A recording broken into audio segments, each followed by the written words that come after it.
한국교회 위상이 추락하면서 종교인 과세를 바라보는 사회적 시선도 따갑습니다. 한국교회 교단연합 과세대책위원회는 정부가 종교인을 과세 대상으로 포함하며 종교소득 법제화를 추진하자 교회의 존엄성을 침해하는 처사라며 강력 반발했습니다. 보도에 송승은 기자입니다. 논란이 되고 있는 종교인 과세를 두고 정부와 기독교계는 입장 간극을 좁히지 못하고 있습니다. 기획재정부는 지난 8월 소득세법상 종교소득 항목을 신설해 소득 수준에 따라 차등 적용키로 했습니다. 한국교회교단연합 과세대책위원회는 종교소득 법제화 움직임에 반대하며 정부의 공권력 남용과 지나친 월권에 대해 성토했습니다. 문화재라는 명목이 됐든 뭐가 됐든 1,000억 이상을 한 종교에 주고 있고 다른 종교의 장부를 볼 수 없고 장부를 하지 않는 종교가 있는데 그것이 현실인데 법을 가지고 종교소득이라는 그 법을 만든다는 것 자체는 하셔서는 안 되는 겁니다.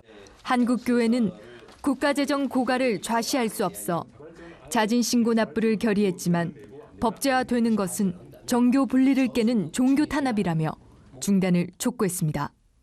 종교의 자유가 보장된 국가에서 기독교 신자들이 낸 헌금에 과세하는 것은 이중과세며 이 세금을 다른 종교를 위해 쓰는 것도 절대 용납할 수 없다고 했습니다. 종교는 영적 정부예요. 그러니까 우리나라는 대한민국이라는 정부하고 기독교라는 정부가 함께 가고 있는 거예요. 공존해서 서로 보호해줘야 되는데 지금 정부는 기독교를 박멸하기 위한 법을 마지막 형평성의 원리라는 이유 때문에 일반 예수 안 믿는 사람들과 똑같은 방법을 써가지고 기독교를 위축시키는 작업을 시작하고 있습니다. 세계에서 종교가 세금 내는 나라는 이 법을 만든다면 대한민국밖에 없습니다. 정부나 제3자에 의한 교회 재정 감사에 대해서도 반대했습니다. 교회 재정 투명성은 교회와 신자들 고유 영역이기 때문입니다. 정부는 한국교회의 세수가 미미함을 통계로 이미 파악했습니다. 그럼에도 입법화를 감행하는 것은 종교 갈등을 부추기는 행위라며 강력 대응을 천명했습니다. 조세 평등주의가 강조되고 있는 현 시점, 기획재정부 이용주 과장은 사회적 약자를 돕는 한국교회의 기부가 세금으로 대체될 수는 없으며 자발적 납부에 대한 불이행을 막기 위해서 법률 규정을 마련했다고 밝혔습니다. 세금보다 오히려 근로장려비 더 나갈 수 있다. 저는 더 나갈 수 있다고 생각합니다.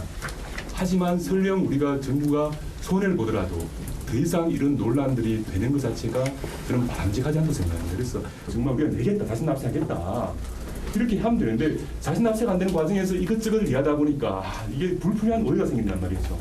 종교인 과세 법안이 기독교계의 극렬한 반대에 부딪히면서 정부와 어떤 매듭으로 합의점을 도출할지 결과가 주목됩니다. 구티비 뉴스 송승은입니다.